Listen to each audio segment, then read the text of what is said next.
Assalamualaikum warahmatullahi wabarakatuh. Perkenalkan, saya Diva Safina dari Prodi Bisnis Digital dengan NIM 222799019. Terima kasih kepada Bapak Baharudin SEMM selaku dosen pengampu mata kuliah Digitalisasi Perdagangan dan Keuangan Internasional. Baik, di sini saya akan menjelaskan mengenai arsitektur kebijakan ekonomi digital atau strategi perpajakan dan pengembangan infrastruktur. Baik, masuk kepada latar belakang. Perkembangan ekonomi digital telah menjadi salah satu fenomena paling signifikan dalam beberapa dekade terakhir. Digitalisasi mendorong transformasi berbagai sektor ekonomi, menciptakan peluang baru di bidang perdagangan elektronik, layanan berbasis teknologi, dan ekonomi berbagi. Platform seperti e-commerce, fintech, dan layanan streaming tumbuh pesat, bahkan menjadi tulang punggung bagi banyak negara dalam menghadapi tantangan global, termasuk pandemi COVID-19. Namun, pesatnya pertumbuhan ekonomi digital juga membawa berbagai tantangan. Salah satu tantangan utama adalah pengaturan perpajakan, di mana aktivitas ekonomi yang berbasis digital seringkali melibatkan aktor lintas negara, sulit diukur dan sulit dikenakan pajak secara adil. Selain itu, pengembangan infrastruktur digital menjadi kebutuhan mendesak untuk mendukung pertumbuhan ini. Tanpa infrastruktur yang memadai seperti koneksi internet cepat dan akses teknologi, kesenjangan digital antar daerah atau antar negara bisa semakin lebar, menghambat distribusi manfaat ekonomi digital. Fenomena ini menekankan pentingnya kebijakan strategi yang terintegrasi antara perpajakan dan pengembangan infrastruktur untuk mendukung ekonomi digital yang inklusif dan berkelanjutan. Data menunjukkan bahwa nilai transaksi e-commerce di Indonesia mencapai 476,3 triliun pada tahun 2022, meningkat signifikan dari tahun-tahun sebelumnya. Selain itu, laporan Bank Indonesia menyebutkan bahwa transaksi uang elektronik meningkat sebesar 30% dalam periode yang sama. Namun hanya sekitar 45% wilayah di Indonesia yang memiliki akses internet yang stabil dan memadai.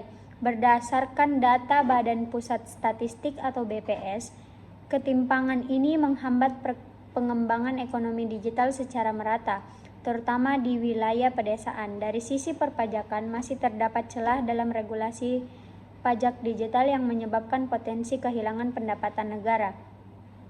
Kondisi ini menunjukkan perlunya perhatian serius untuk menyusun arsitektur kebijakan yang mampu menjawab tantangan tersebut.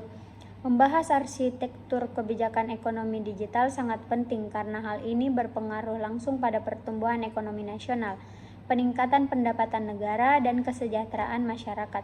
Strategi perpajakan yang efektif dapat mendukung keberlanjutan fiskal, sementara pengembangan infrastruktur digital yang merata menjadi kunci untuk memberdayakan masyarakat di era digital dan menciptakan ekosistem ekonomi yang inklusif. Adapun 3 permasalahan yang akan saya bahas. Yang pertama, apa saja tantangan utama dalam menerapkan strategi perpajakan yang sesuai dengan karakteristik ekonomi digital. Yang kedua, mengapa pengembangan infrastruktur digital menjadi penting untuk mendukung pertumbuhan ekonomi digital di Indonesia.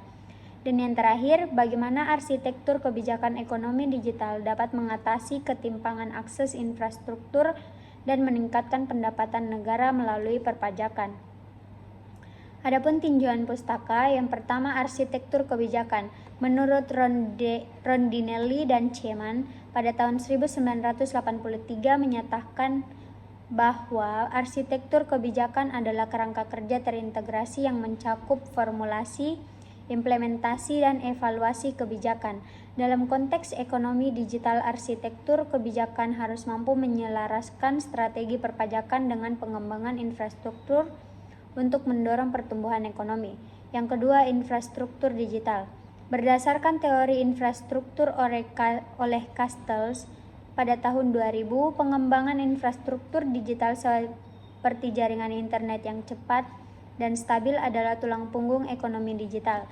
Akses infrastruktur yang merata sangat penting untuk menciptakan peluang ekonomi yang inklusif dan mendukung inovasi.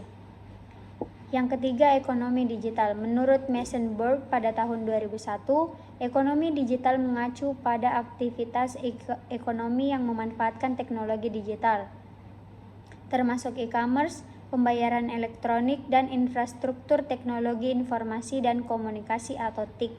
Konsep ini menekankan pentingnya integrasi teknologi dalam mendukung pertumbuhan ekonomi modern. Yang keempat, pembangunan ekonomi berbasis digital.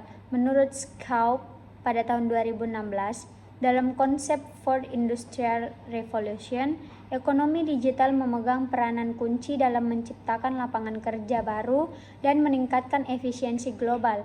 Kebijakan yang mendukung transformasi digital harus fokus pada pengurangan kesenjangan digital dan penguatan inovasi teknologi. Dan yang terakhir, kebijakan perpajakan digital. OECD pada tahun 2020 menyatakan bahwa perpajakan dalam ekonomi digital memerlukan pendekatan yang berbeda dari sistem konvensional. Kebijakan harus mempertimbangkan keberadaan digital multinasional, karakteristik transaksi digital lintas batas, dan mekanisme untuk memastikan keadilan pajak.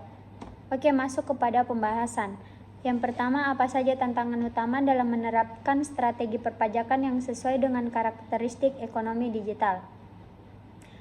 Tantangan utama dalam menerapkan strategi perpajakan di ekonomi digital adalah memastikan keadilan pajak atau tax fairness di tengah sifat digital yang batas. Perusahaan digital besar seringkali beroperasi lintas negara tanpa kehadiran fisik, yang membuat mereka sulit dikenai pajak berdasarkan aturan tradisional. Selain itu, kurangnya regulasi global yang seragam menyebabkan celah dalam pengumpulan pajak, memungkinkan beberapa perusahaan menghindari kewajiban mereka. Di Indonesia, tantangan lainnya adalah tingkat literasi digital yang rendah di kalangan masyarakat dan pelaku usaha kecil, yang berdampak pada kepatuhan terhadap aturan perpajakan digital. Untuk mengatasi ini, diperlukan kebijakan perpajakan yang adaptif, seperti pajak atas nilai transaksi digital atau digital service tax, dan penegakan regulasi yang efektif melalui teknologi pajak atau tax tech. Masuk kepada pembahasan yang kedua, mengapa pengembangan infrastruktur digital menjadi penting untuk mendukung pertumbuhan ekonomi digital di Indonesia. Infrastruktur digital merupakan fondasi utama untuk mengembangkan ekonomi digital. Tanpa konektivitas internet yang stabil dan merata, terutama di daerah terpencil, masyarakat dan pelaku usaha tidak dapat mengakses pasar digital atau memanfaatkan teknologi terkini.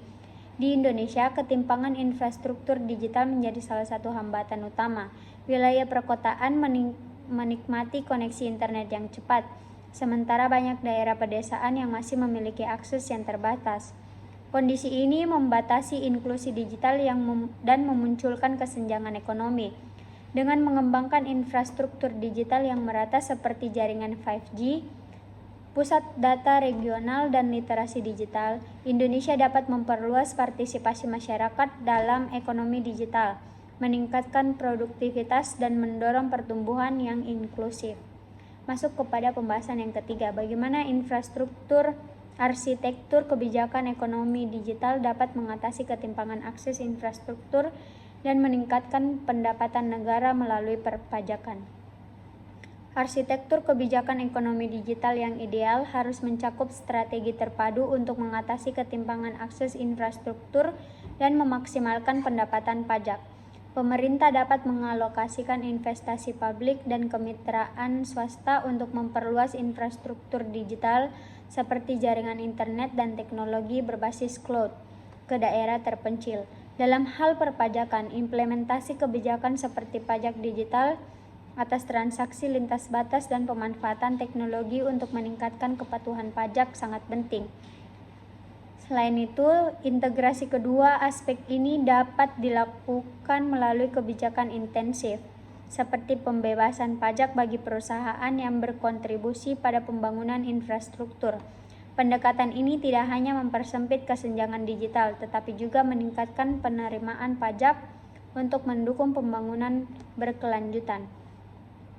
Adapun kesimpulan, arsitektur kebijakan ekonomi digital memainkan peran penting dalam mendukung pertumbuhan ekonomi modern. Strategi perpajakan yang adaptif diperlukan untuk mengatasi tantangan pengenaan pajak pada aktivitas digital lintas batas dan meningkatkan penerimaan negara. Sementara itu, pengembangan infrastruktur digital yang merata menjadi kunci untuk menciptakan inklusi ekonomi dan memberdayakan masyarakat di era digital. Dengan integrasi kebijakan yang tepat, Indonesia dapat mengatasi kesenjangan digital, meningkatkan pendapatan pajak, dan memaksimalkan potensi ekonomi digital secara berkelanjutan. Adapun saran, pemerintah perlu mempercepat implementasi kebijakan pajak digital yang adaptif dan mendukung kepatuhan melalui teknologi pajak modern. Selain itu, diperlukan investasi besar dalam infrastruktur digital, terutama di wilayah terpencil melalui kemitraan publik swasta. Meningkatkan literasi digital di masyarakat juga penting agar mereka dapat memanfaatkan potensi ekonomi digital secara maksimal. Integrasi strategi perpajakan dan infrastruktur harus menjadi prioritas kebijakan untuk mempercepat transformasi digital di Indonesia. Oke, mungkin itu saja dari saya. Sekian dan terima kasih. Assalamualaikum warahmatullahi wabarakatuh.